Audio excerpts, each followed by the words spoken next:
Dave, have you been up to anything? Are you doing anything interesting? No, not really. Yeah, either. Just kind of being on the internet and watching TV and things like that. Yeah. Go to the store when I need to. Right. Yeah. Yeah. Me too. Have you been at church much at all? You know what? I go in probably 3 times a week to see how the bathrooms look, to see what needs to be vacuumed. Oh, okay. That sort of thing. Have you been going to church? No. Yeah. No, me either. Yeah. So. I think I'll just wait till we can go back to all being kind of normal again. Yeah, that's how I feel too. That's what I'll be doing. I saw they blocked off the pews so that when in church happens, people will be socially distanced. So that was nice. Oh, okay. Yeah, that's good. So I can't remember when that comes up. That's coming up in a couple of weeks. Is that right, Emily? I saw an email saying we're going to try one more time outside this week because it's going to be nice. Oh, okay. I guess I haven't looked at my emails. We'll do outdoor this week because it's supposed to be beautiful. So and then the plan is to begin indoor worship on the 18th. Okay. It's probably still a discussion. Sounds like we're going forward, but like everything else with COVID, it kind of moves day to day, minute to minute. So yeah, we'll see by the time the 18th gets here. If that's right.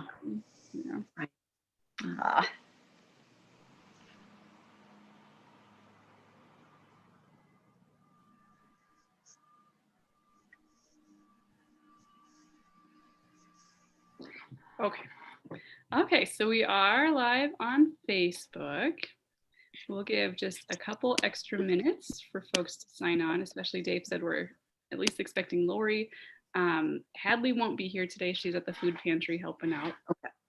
Coming up in a couple of weeks. Is that right, Emily?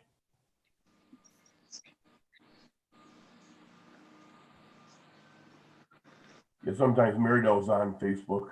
Mm-hmm. Yeah. Mm-hmm.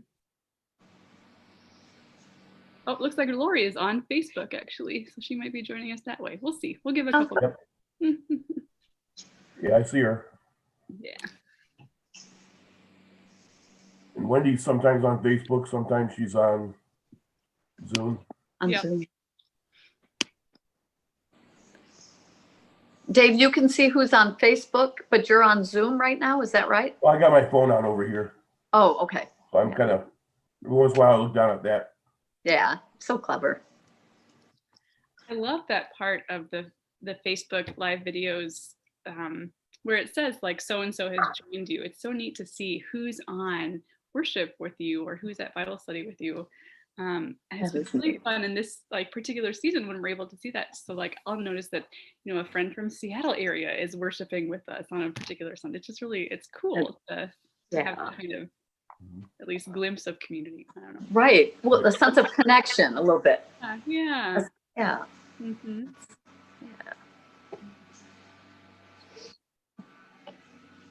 Yeah, Maridell's on there. Good.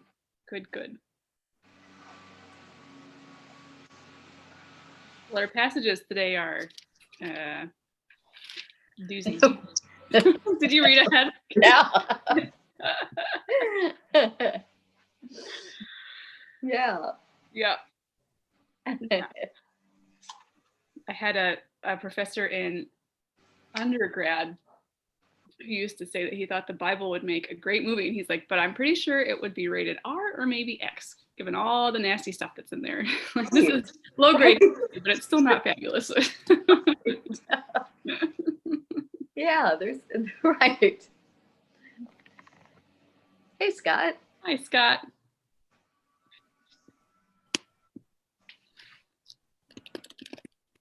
Wendy's on Facebook. Yep. Hey. Oh.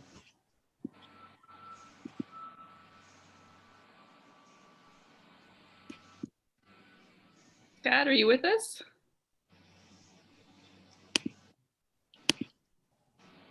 Whoop.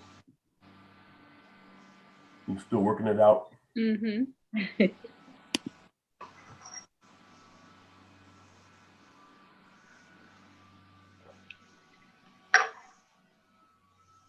Karin, when's the next time you get to go see your little grandbaby?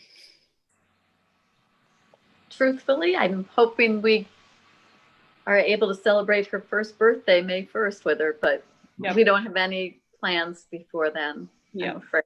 Yep. Yeah. But it's nice. I mean, what a blessing FaceTime is, all the technology we have, you know. Mhm. So, Yeah. It's much the same in my family. It's such a hard. is it? Yeah. Yeah. Yeah. Yeah. I remind myself of that. If I'm ever feeling, I try not to feel down about it. I simply remind myself that lots and lots of people, not most, are in some sort of predicament like this and Yeah. have some sort of situation. So Mhm. Mhm. it won't go on forever. That's right. That's right. We keep telling ourselves that at least these little babies won't have memories of it. Like, we'll remember how hard this was. Absolutely. By the time that they're building their relationships and their memories, Right. we should be back to being able to be with each other whenever we Right. want. Right. More than once I've thought that too. I thought, you know what, if you don't see her until she's 3 years old, even it won't impact your relationship with her at all. Right. Or 4, you know. So yeah.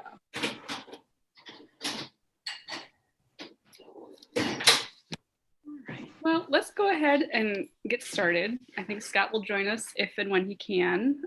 Wendy has said on Facebook that she is joining from her car at the moment.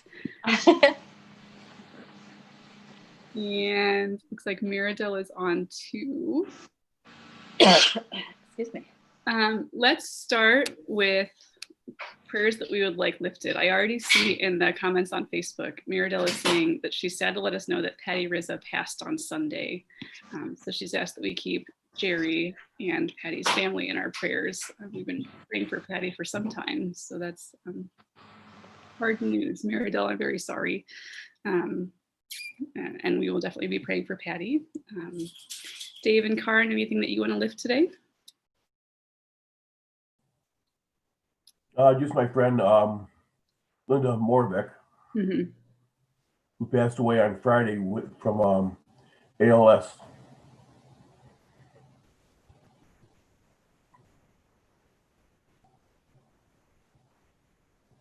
We also got a request this week. Larry Dagley could use your prayers, and his son Tim and Tim's family. And then there are details that can't be shared, but we've just got a couple of families in the church that are really hurting this week. Some losses and some scary moments at home. So if you just kind of lift that general concern, God knows exactly who we're talking about. So we'll be praying for the folks who need it. Hopefully they'll be able to feel our love. Okay, so let's pray to begin. God, we thank you for your presence in this gathered community. And we continue to thank you in this time when it is hard to be in the same space physically, that you have given us so many ways to be in the same space emotionally and relationally. We are incredibly, incredibly grateful for Facebook and email and Zoom and FaceTime and Google Duo and all of the things that connect us, God. Thank you for keeping us with our friends and our family, for keeping our love for one another strong, even in this tough time for gathering. We lift to you our prayers for Patty Rizza and her passing, for her husband Jerry and all who will miss her, and for Linda Morbeck and her passing, all who loved her and all who will miss her. And God, for all the families that we know that are hurting right now, whether we have named them or whether their names are deep in our hearts, we ask that you would lend your loving presence and your guiding light and your great peace that passes human understanding, because this is a hard season anyway. And when difficult things happen, it can feel like there's just too much going on. God, we thank you for your great love for us, for all of the blessings that you bestow upon us. And when we have joy in our lives, let us not feel ashamed to show it and to share it. The world needs goodness and glee and gladness. So help us to spread that when we can. And bless us during our time studying your word this morning. In Jesus' name we pray. Amen. Right. And Scott's back. Hi, Scott. Oh, Scott, you're muted. Sorry, I had a little trouble with Zoom this morning. I had to shut down my computer. That's okay. No Anyway, worries. yep, thanks. Scott, is there anything from you that we can add to the prayer list today? Yeah, I guess, well, yep, prayers for my sister-in-law may have been exposed to COVID. We don't know yet for sure. But that would be good. But a celebration is I lost my ring at the food pantry, but I found it. My wedding ring disappeared when I was at the food pantry and Monday, and so the joy is I found it. So. That's great. Yeah, I thought it was in the recycling bin, and it showed up again. So. Wow. You don't have to put that on a formal list. I'm just letting everybody know. That's so wonderful. That's good news. Yeah. Okay. So if you saw the email go out, you know that we have a couple of passages we're going to look at today. We actually have 3. You were sent a series of 2 passages where there's a very similar plot line. We're going to add a 3rd that matches it pretty well. I also just want to offer to make space today for the week that we have had, for all of this that's going around, however you want to interpret that. Someone that I am connected to on Facebook posted this week a question somewhere along the lines of, how am I supposed to pray in the midst of this? And what does this look like? And so if that feels like a question and a concept that might be worth our time this morning, we can set the Bible aside for a little bit or for the whole time and talk about that too. I just want to offer that because this is an interesting time to be a person and to be a Christian who is called to pray for everyone and to wish God's blessing upon any person that we might know or know of. So you tell me, do you want to read biblical stories and escape for a little bit, or do you want to talk about what we do when we can't escape for a little bit?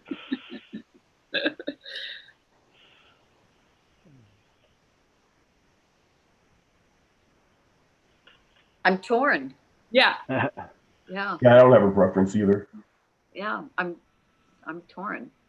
Well, I'll tell you what, let's do the passages. And we won't belabor discussion and lecture just for the sake of filling the time. And then if we end up having time at the end, we can jump into the second topic and see where that takes us. That sound okay? Yeah. Okay. So our scriptures for this morning are all from the book of Genesis. We're going to read 3, like I said. We're going to read first Genesis 12, verses 10 through 20, then Genesis 20, 1 through 18, and then we're going to jump to a 3rd story that is not a story about Abraham and Sarah, but we'll look at anyway, and that's in Genesis 26, 1 through 17. And you'll find that there is definitely a pattern in what's happening in these stories. I also, before we start, I want to talk about one way that our ancestors from the biblical text get portrayed a lot is to be kind of like a trickster. The Israelites tended to portray their ancestors and thereby to imagine themselves as underdogs and people who were outside of the establishment, who found ways to achieve success, but usually in like roundabout and irregular manners. So they are the chosen people. They have this amazing covenant with God that gets established with Abraham and goes on from there. but there's this underdog kind of quality to the stories in the way that they're told and passed down to us. And one of the ways that the marginal ancestors we have confront those in power and achieve their goals again and again and again is through deception or through trickery, which is an interesting thing to be really proud of, right? We lied our way out of this situation or into this great situation. And oftentimes the improvement in their situation from these moments is only temporary, because part of being a trickster seems to be that there's an instability to your status. You're always kind of working on getting a little bit better. There's always transformation and change. That part's kind of nice, actually. And in Genesis, tricksters are found among Israelites who are going through foreign lands, among two sons who are trying to inherit a blessing, among women. And in today's story, we have at least one.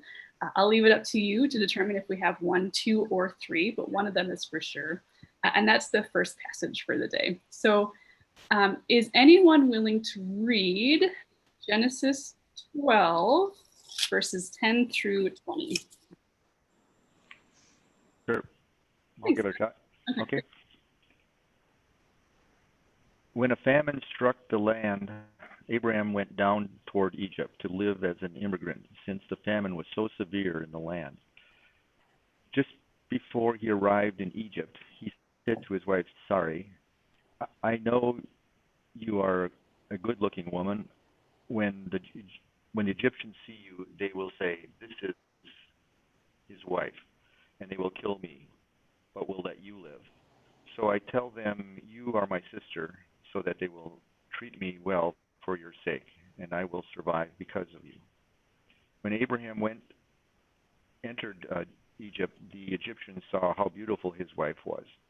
When Pharaoh's princes saw her, they praised her to Pharaoh, and the woman was taken into Pharaoh's household. Things went well for Abraham because of her.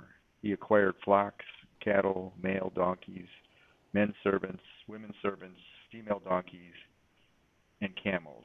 Then the Lord struck Pharaoh and his household with severe plagues because of Abraham's wife, Sarai. So Pharaoh summoned Abraham and said, what's this you've done to me? Why didn't you tell me she was your wife? Why did you say she's my sister so that I made her my wife? Now here's your wife. Take her and go. Pharaoh gave his men orders concerning Abraham, and they expelled him with his wife and everything he had. Thanks, Scott. So, yeah. Okay, I hope did I pronounce Sarai the right way? I've heard it a couple of ways. Sorry, I've heard Sarah. We're not sure. Okay. Yeah. Okay. Yeah. Okay. I think she'll forgive us if we get it wrong. I hope. All right. Okay. First, can someone offer a quick, 1-sentence, 2-sentence summary of what it is? It's just going to be helpful for us to recap since we're going to go 3 stories in a row here.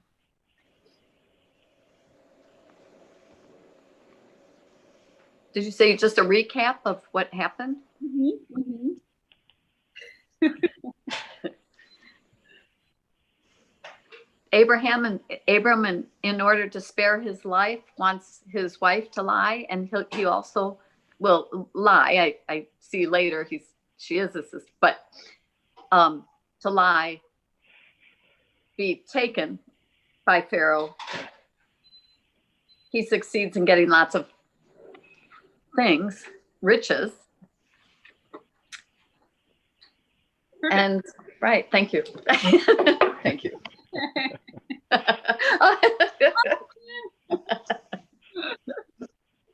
Okay, would anyone like to read our second passage? That's Genesis 20, and it's verses 1 through 18. Go for it, Carl. Yeah, thank you. Okay. Now Abraham moved on from there to the region of Negev and lived between Kadesh and Shur. For a while he stayed in Gerar, and there Abraham said of his wife Sarah, she is my sister. And Abimelech. I'm sorry.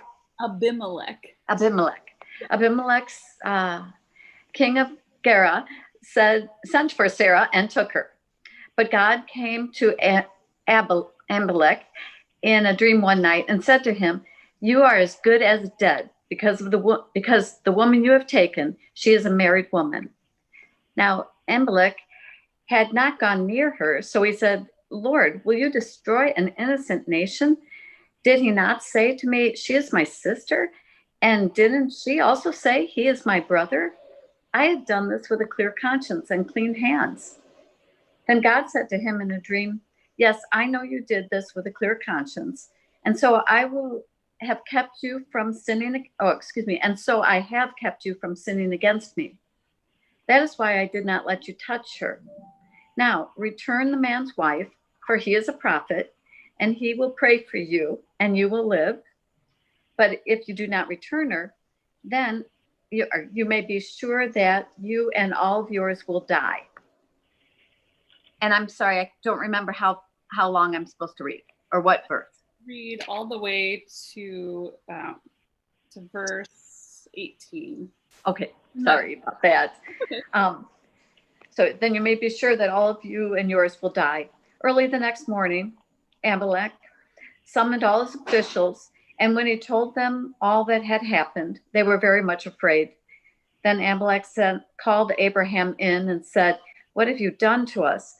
How have I wronged you that you have brought such great guilt upon me and my kingdom? You have done things to me that should not have been done." And Abimelech asked Abraham, "What is your reason for this?" Abraham replied, "I said to myself, there is surely no fear of God in this place, and they will kill me because of my wife. Besides, she is really my sister, the daughter of my father through not of my mother, and she became my wife. And when God had me wander from my father's household, I said to her, 'This is how you can show your love to me. Everywhere we go, say of me, he is my brother.' Then Abimelech brought sheep and cattle and male and female slaves and gave them to Abraham. And he returned Sarah, his wife, to him. And Abimelech said, 'My land is before you. Live where you like.' To Sarah, he said, 'I am giving your brother 1,000 shekels of silver. This is to cover the offense against you before all who are with you. You are completely vindicated.' Then Abraham prayed to God, and God healed Abimelech, his wife, and his slave girls so that they could have children again. For the God had closed up every womb in Abimelech's household because of Abraham's wife, Sarah." Thank you. Well, interesting. All right. Lauren just did the last reading and the last summary. Who can give me a 1 to 10 of what happened there?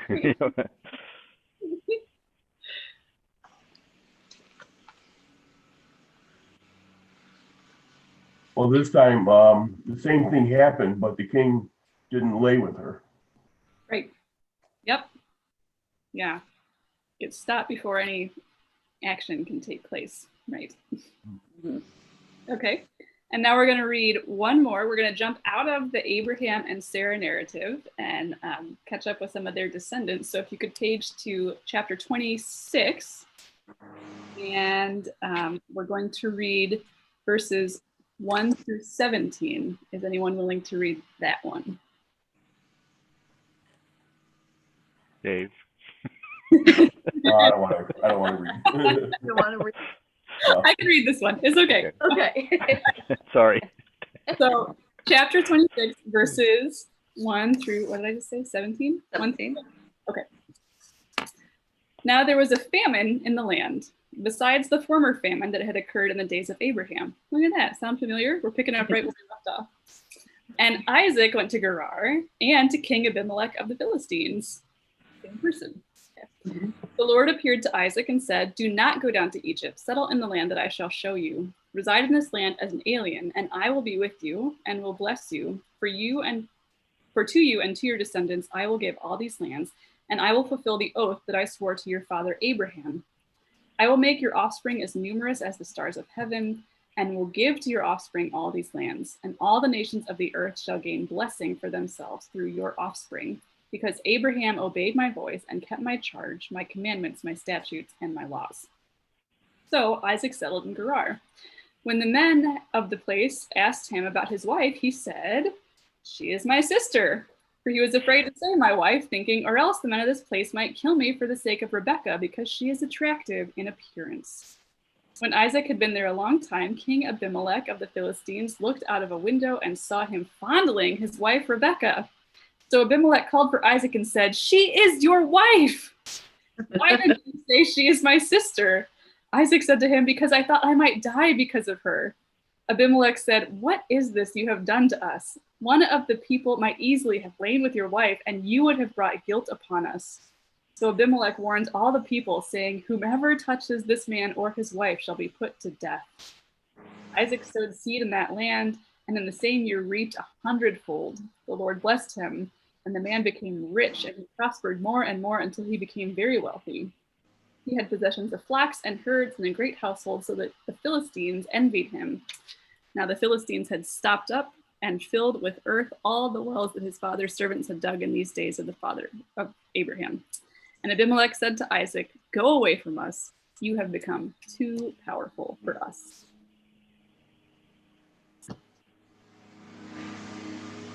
So, like father, like son. So what happens in this one?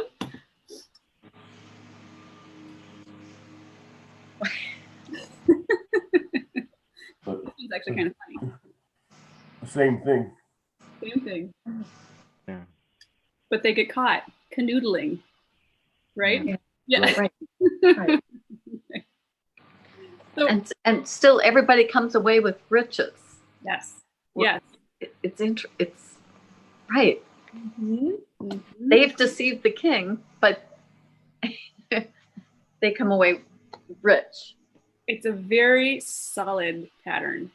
Mm-hmm. A wife and a husband go into a foreign land. The husband thinks, my wife is too beautiful. Someone's going to kill me to get to her. So we'll just tell a lie and get that out of the way.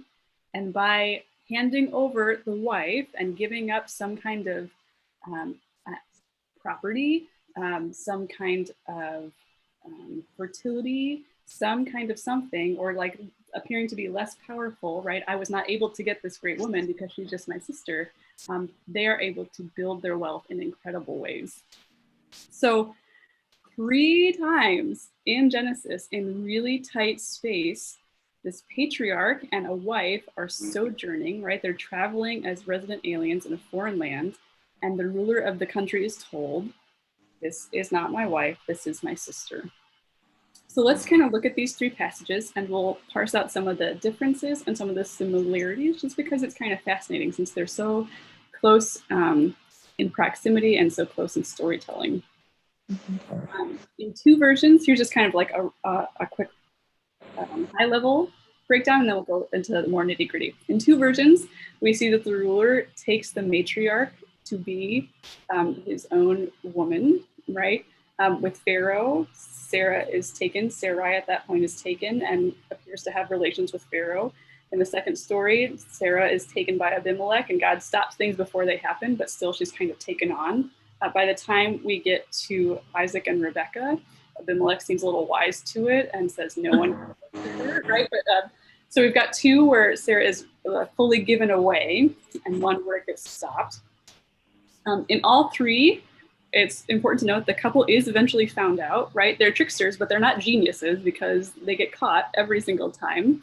And despite their similarities, these 3 stories do produce and possess some nuances and voices, but we should have some assumptions about them going in. First, these are patriarchal texts. So in every single story, probably in, we could say in most of the biblical texts, but certainly in these 3 stories, the man has more power than the woman, right? This husband has power to instruct his wife to lie, or there's an assumption that a brother has power to exchange his sister, right? And the patriarchs in these stories are portrayed as assuming that the foreigners wouldn't hesitate to kill a man to get a woman, which is an interesting dynamic going on there. But that they might engage in normal kind of exchanges with a brother. So there's something about how these relationships work at that time that we might just want to have in the back of our minds. And these are certainly not just male-powered stories, but they're male-centered stories. Really dramatic things are happening to Sarah and to Rebecca, and we don't hear a word from them, right? And we know that they were there because it says that they were there. So we're missing some key players and some key voices because, sorry, Karin, we just weren't people yet. I mean, so, the reality of how these stories are told. So let's look at some of the differences. Turn back to, if you want to have it in front of you, let's go back to the first one, Genesis 12, 10 through 20. In this one, it seems, or at least it's close to seeming, that Abraham and Sarah in this case are actually co-tricksters. 12:12 begins with Abram saying, or 12:13, excuse me, say you are my sister, right? So there seems to be some kind of a request. It's not just, I'm going to tell everyone that you're my sister. It seems to be asking, like, can you help me in this trickery that I'm about to try to pull off here in Egypt? She is actually taken as a wife by the dupe in this story, who happens to be Pharaoh. And then Pharaoh showers wealth, as we saw, on the supposed brother-in-law. But God, who has other plans, interrupts their trickery with a plague. And then Pharaoh, now alerted because plagues are happening, dismisses the con artists, who nevertheless leave with their newfound goods fully intact, right? There is no punishment on Abraham and Sarah in this case. They're asked to go away, but here, go away and take all your riches with you. It's kind of, it has echoes, it's not the same, but it has echoes of, oh, I just completely lost my train of thought. Never mind, that one's gone, sorry. Anyway, there is no punishment for Abraham and Sarah, certainly not for Abram. I mean, Sarah has just been pimped out by her husband, so that could be a punishment, although it's not portrayed that way. There's still something nasty happening. But again, this is no woman-affirming tale. She's an exchange item. She's being traded for wealth.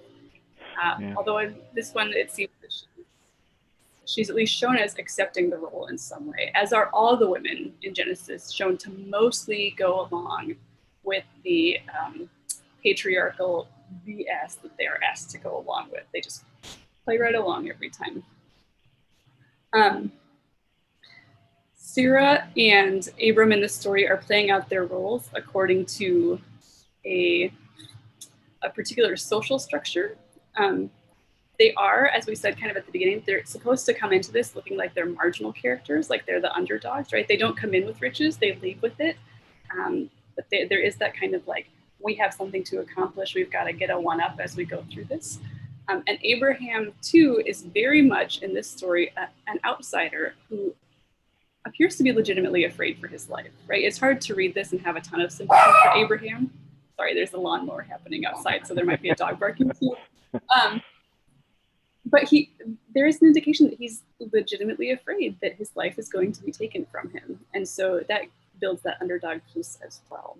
Not to mention, the setup is that they're fleeing a famine, right? So something is already wrong in their lives. They're already facing extreme danger and peril because there's not food to be found. And that's why they end up in Egypt anyway. And it is their trickery, that is, it is their deception that allows them to improve the situation. That trickster motif is something that runs throughout literature all throughout the ancient Near East.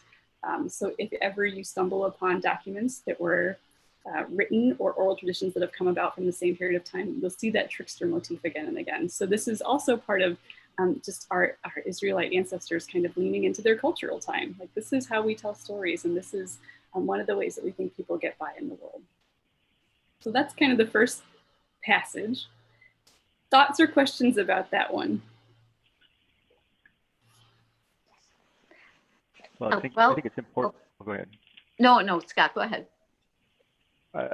So we're just talking about the first chapter 10 right now. Mm-hmm. Is that right?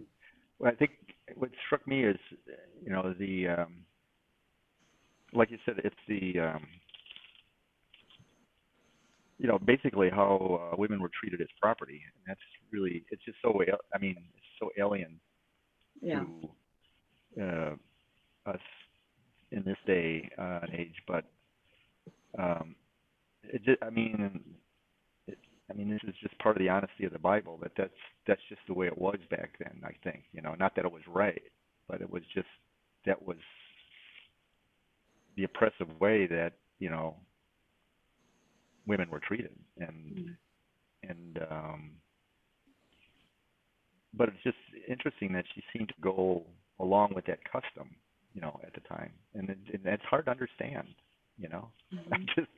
It's really hard to understand from this perspective, and it's also before God's covenant with Abraham too. I mean, I'm looking at the three stories. Mm-hmm. You know, it was, you know, before the covenant. The second one was after the covenant. Yes. And then Isaac is actually the first chapter of the realization of the covenant because he's the firstborn of Abraham. So I just find those three stories, when you juxtaposition them, is be interesting. That this kind of stuff just was going on, even though he had this covenant with God that is difficult to understand. You know, why would God say that's okay? Or, you know, I'm going to, you know, I don't know. I'm just. Well, and while God doesn't seem to endorse the behavior, right? God steps in each time. Yeah. God steps in to talk to Pharaoh and to talk to Abimelech. Yeah. So it's not God saying, Abraham, what's the matter with you? Stop treating Sarah that way. It's God saying, oh, you probably don't want to do this, king, ruler. You might get in a little bit of trouble for it. So, yeah. So the relationship with Abram and the covenant then with Abraham and the continuance with Isaac, they don't seem to conflict somehow. Yeah.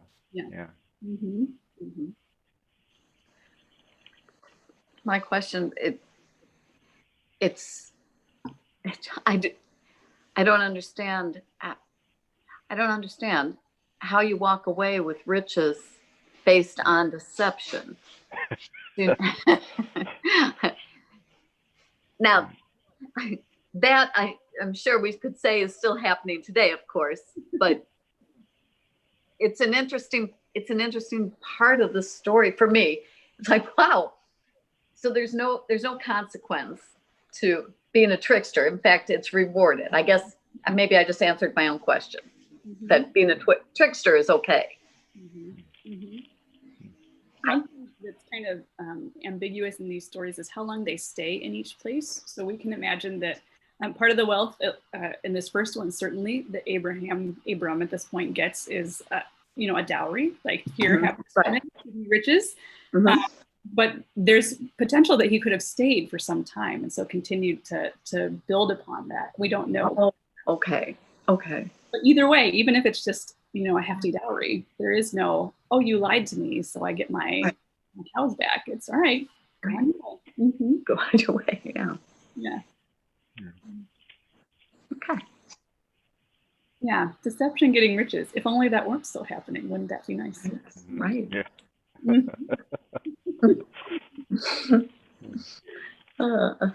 Let's we're going to examine the other two, excuse me.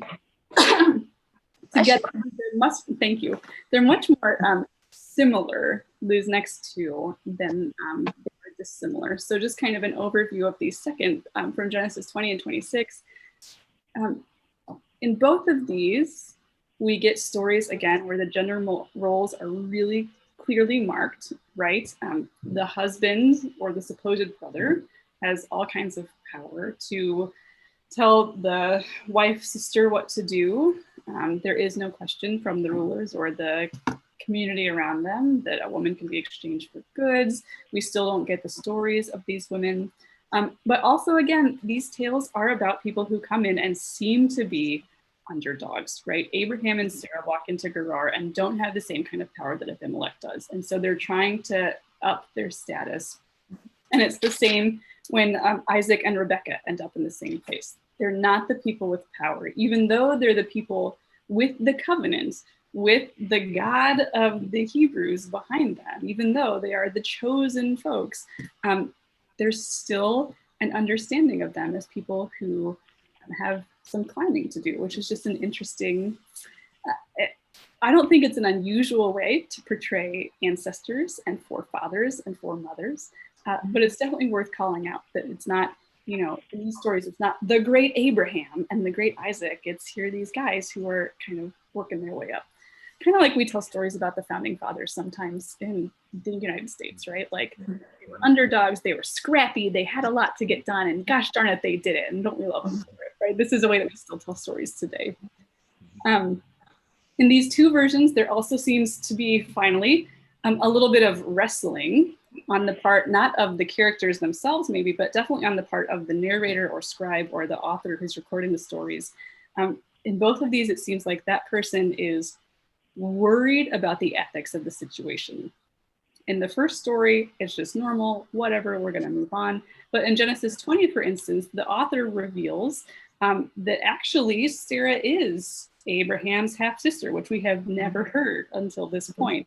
Now, in some ancient Near Eastern dynasties, marriage between half-siblings was not considered taboo. So culturally, this would have been a lot less icky for an ancient audience than it might feel for us.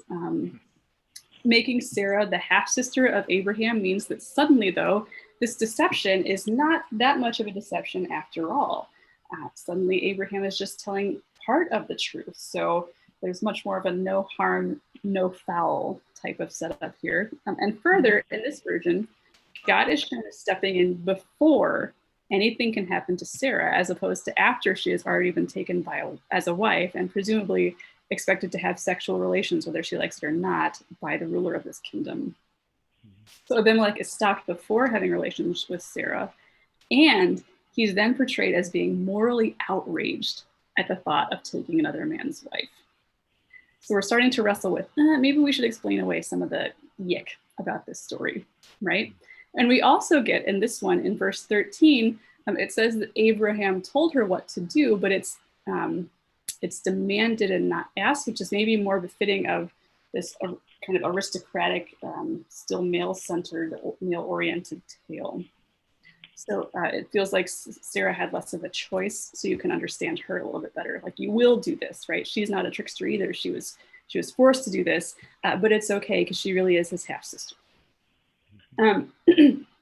Different sources from the history of biblical interpretation will agree or disagree with this idea that she could have been his half-sister.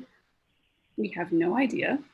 But I think the more important piece is here we have a storyteller who seems to get that there's something not quite right here and wants to make it at least a little bit more right for the sake of the audience. So Abraham then is able to be portrayed as pretty morally upright, which is important for an ancestor who will be an ancestor for an entire people.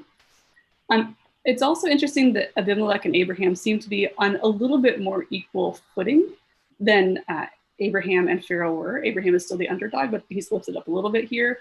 And Sarah is just, not surprisingly, a very passive character. And then when we get to Genesis 26 with Abraham and Rebecca, the role of Rebecca, the wife, is even more circumscribed. We don't hear a thing from her. And Isaac, out of this now familiar fear that a ruler is going to take his wife and kill him to get to her, he says, without consulting her at all, that Rebecca is his sister. So we go from the first story where Abram says, can you do this? To the second story where Abram says, you will do this, to it's just going to happen. There's not even a conversation anymore. But this time again, like in the second story, the ruler is stopped before anything can happen. Abimelech observes Isaac and Rebecca sporting as man and wife, and so drops any interest in her and tells the entire town, you better drop your interest too. And in this one, God really tightly controls the action. God protects Isaac and God protects Rebecca so that a story never even develops. So there seems to be a little more wrestling with, we can't let these nasty things happen, or we need to explain them away if they are going to happen.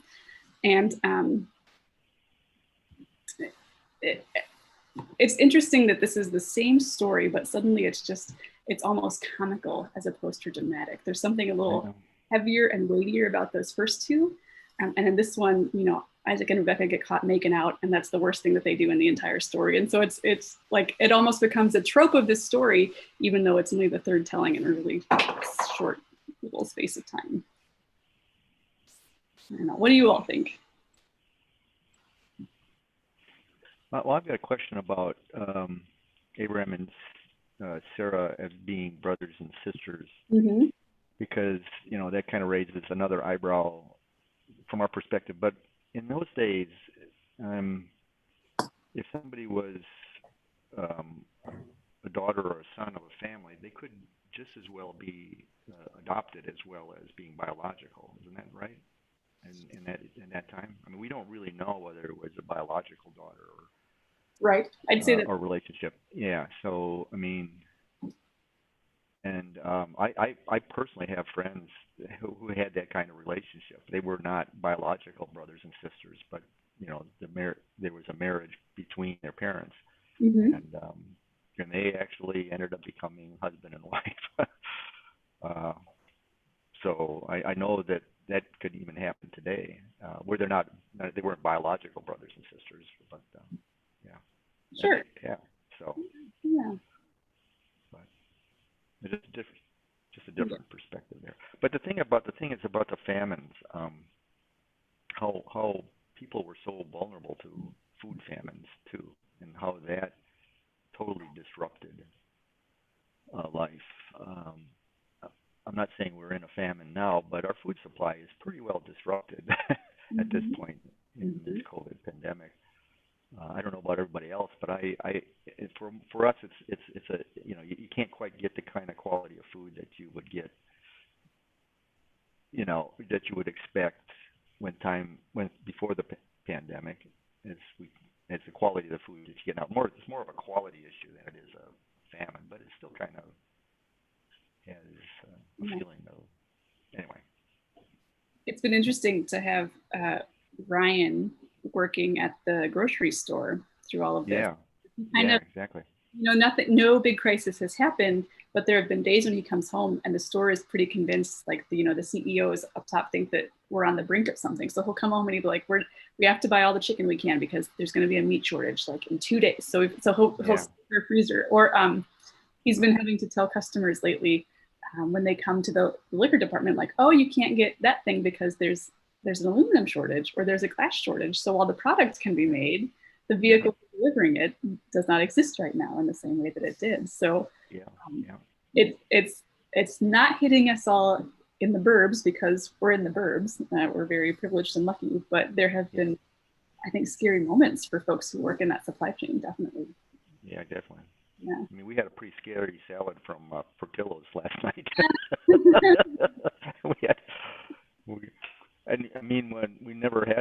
We really loved their salads at Portillo's, and this one was just like, it should not have been packaged and sold. And they made right on it, but anyway, minor issue. Yeah.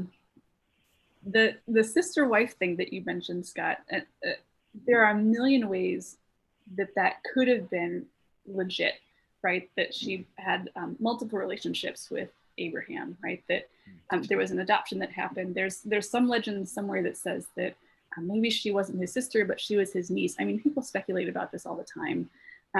So there's no way of knowing. What is interesting is that through most of this story, we are told explicitly by Abraham and by God, this is his wife. And then all of a sudden it changes in that one story, which isn't to say that narrator was necessarily intentionally being deceptive, but maybe they were. It's just one of the interesting mysteries of this text. Yeah, true. But so you don't worry about paging to this unless you want to, but in 1715, God says to Abram, as for Sarai, your wife, you shall not call her Sarai, but Sarah shall be her name, right? So this is when they're building the covenant, and God says explicitly, Sarai, your wife. So it's there from God. And then a chapter later, God says again to Abraham, 18:9, they said to him, where is your wife, Sarah? This is when they're having visitors to their tent. Pastor Eric just preached on that passage this past Sunday. And again, it's your wife, your wife, your wife. And then all of a sudden, when we have this weird pattern happening, we get this extra bit of tradition that, oh, no, sister. Really, she was his sister. It's okay. And so maybe we're missing that part of the legend. Who knows? But it's just that kind of stuff I find so fascinating that all of a sudden we need to adjust the narrative a little bit because there is moral wrestling happening, not just for audiences of the text, but for people who are creating this text, both in the oral tradition and when it started to get written down, right? We see it all over the place in the New Testament. We definitely see scribes kind of inserting their interpretations of parables so that we can have a little more guidance. It's a neat part of our tradition, sometimes problematic, but definitely cool to see the human side of the canon building as this went along.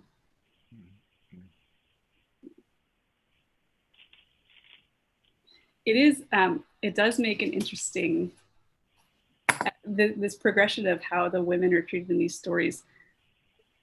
Some folks wonder, are these women tricksters with their husbands, or are they victims, or at least innocent bystanders who are just kind of being forced into a situation?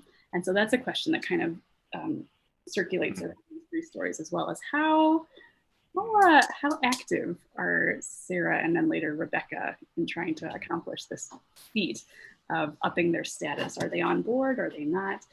There's a lot of wondering about that too. Well, there's no indication that they had any problem with it, is there? Who they? The women. Well, I would say that is true. There is no indication that they had any problem. Do they have a choice? I don't know. Culturally, maybe not. Yeah, I think it would have been hard for them to say no, right? Whether that means there wasn't a problem could be a different question. But we don't get their voices, so we don't know. Yeah. That's where the tradition in Judaism of the Midrash is really lovely, because that's, asking questions and kind of writing the story under the story. And here's a person or a voice or a moment that's missing. What might have happened there? I think all kinds of work in that vein could be done with stories like these, right? Like what was Sarah thinking? What was Rebecca thinking? Were they like, yes, we're going to get some gold. This is awesome. Or were they so concerned about what was going on with their lives and their bodies? We don't know. Almost like an ancient I Love Lucy, right? Where Lucy Yeah. says, this is a great idea. I don't know. I'm only kidding. I'm just...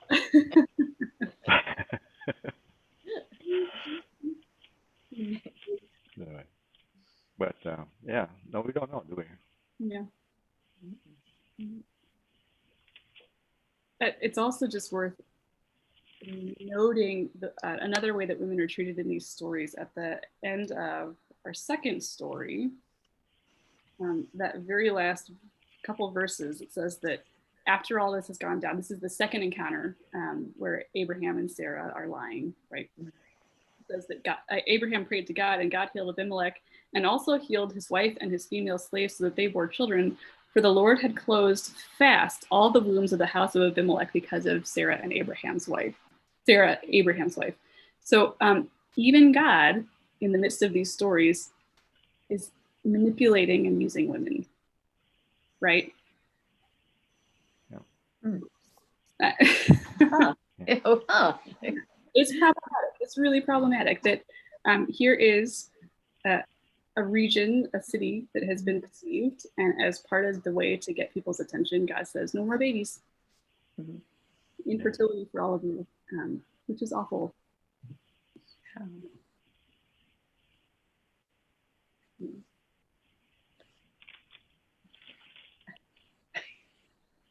I don't know what to say about that. Right. It's a different God version, that's for sure.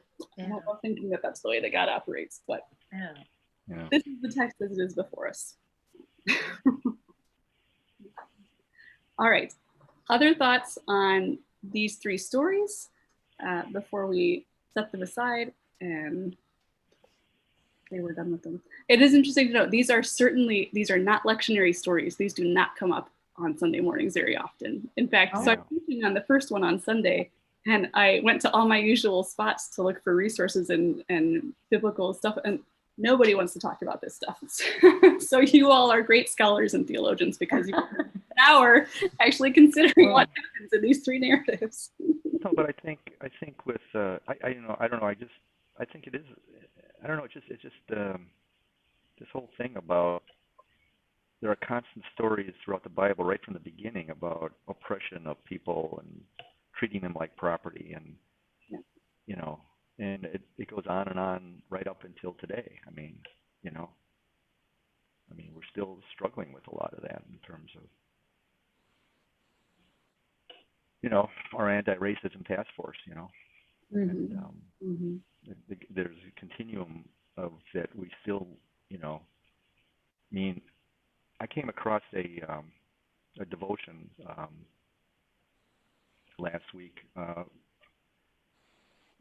that it's called, and it's a devotion from UCC on, it's called the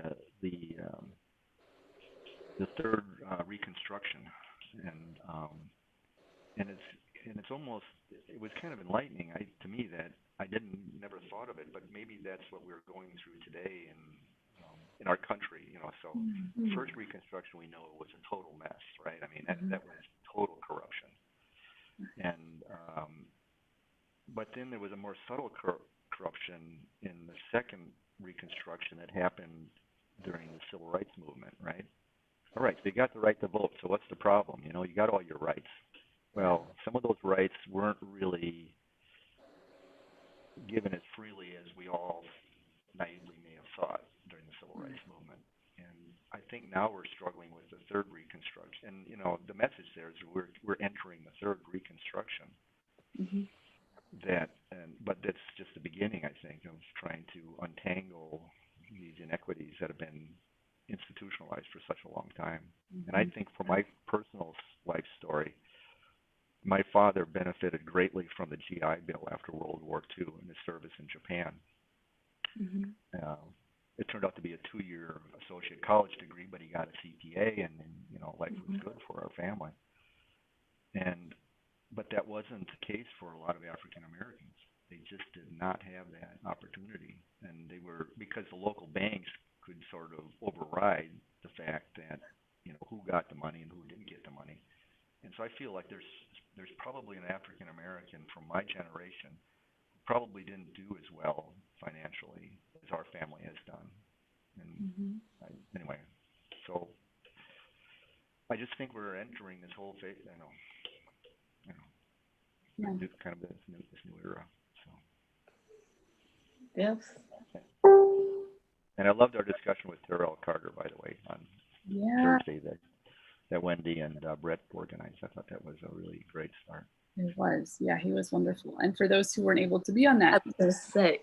Yeah, he has offered to continue a relationship with our church to help us start to unpack some of what it would mean for us as, you know, this let's just lay it out there, this white congregation that we are in a very white suburb, to start addressing racism and what it is that we can actually do in the midst of this really hard time. So if you weren't able to join that first one, there will be other opportunities. Just keep an eye out. We're really excited that he has offered that, and to be able to offer that now to the community. I think it's going to be great. Yeah. Is that discussion online? Yeah, I wasn't able to be there. I don't know if it was recorded or not. Okay. I don't think it was. No. Okay. No.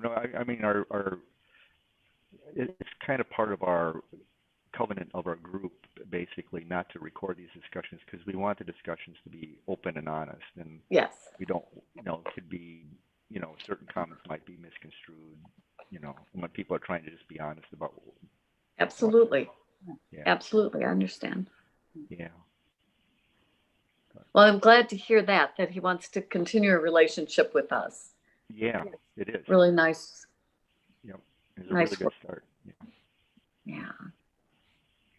Sounds like he has walked with a number of churches individually and also built partnerships among churches that he can, so he's got not just, you know, a life's worth of wisdom and a mind like nobody's business, but he's also got a lot of experience doing this work in particular. So we're very lucky that. It's a very small book, right? I mean, you can see all. But we all kind of came away from it.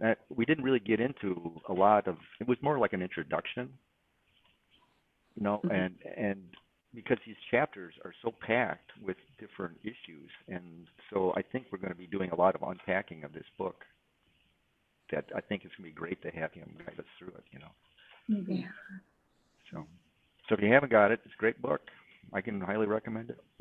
I've given it a one pass, but I keep going over it and over it again because it's really interesting.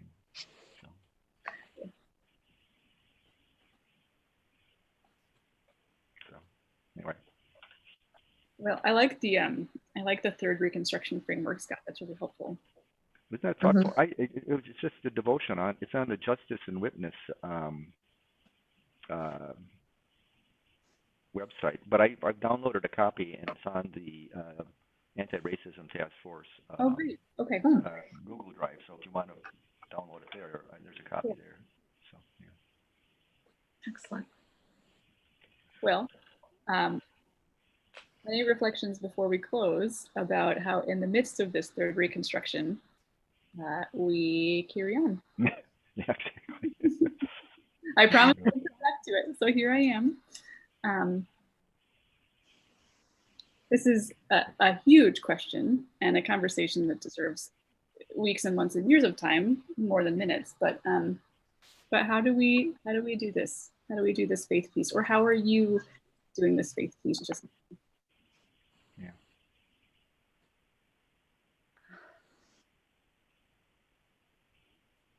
So was that a question for us? Maybe, even if not one to answer, maybe one to think about and to bring back on a different Wednesday, or any of these gatherings that you're coming to. I think it's something that we are all necessarily wrestling with right now, is in the midst of all this division and chaos and what is happening. How do we pray? Who must we include in our prayers? How do we move forward? It's a hard thing, and it's what we're called to. This is what it means to be a Christian, right? Christian means little Christ, and so we are to be little Christs out in the world doing that work.